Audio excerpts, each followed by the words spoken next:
opinion on the flat tax, a national flat tax, or something like the graduated fair tax, since 47% of people aren't paying any tax? Right, exactly.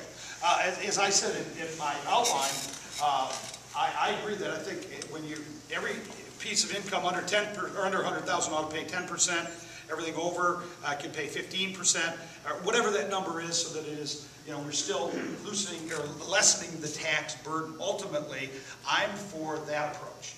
Now, I've told the folks who are involved with the fair tax that that's something that I could co-sponsor. I'd like to see that move through the process. I think that deserves a full and fair hearing.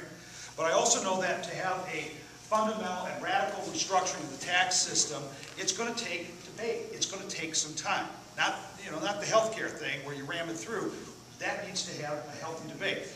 So in the interim, we have to take some of the steps that I talked about, which is cutting capital gains and other things. But I can tell you that, one of the things that I saw and really infuriated me and also prompted me to run was the way, and I've been there, and I know the way Washington works, right? Well, Congressman Peters, in September of last year, 22nd, he had a fundraiser, Johnny's on the Half Shell. It's a very fancy restaurant in Washington, D.C. And at this fundraiser for his campaign committee, he honored Chairman Charlie Rangel. Special guest, Charlie Rangel.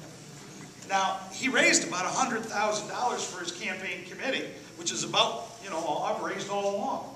Why? Because they all had to come in and kiss Rangel's ring, because he sat there chairing the tax writing committee, where one sentence can mean profit or loss for some of these companies. We've got to do away with that. We have to change the entire process so that we create incentives for legislators to say no and to stop spending, because they don't exist in the process now.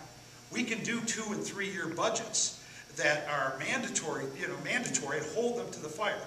But I agree with you that we ought to take a look at radically restructuring the tax system. But I think that also comes in the context of a presidential election, because it is a national issue.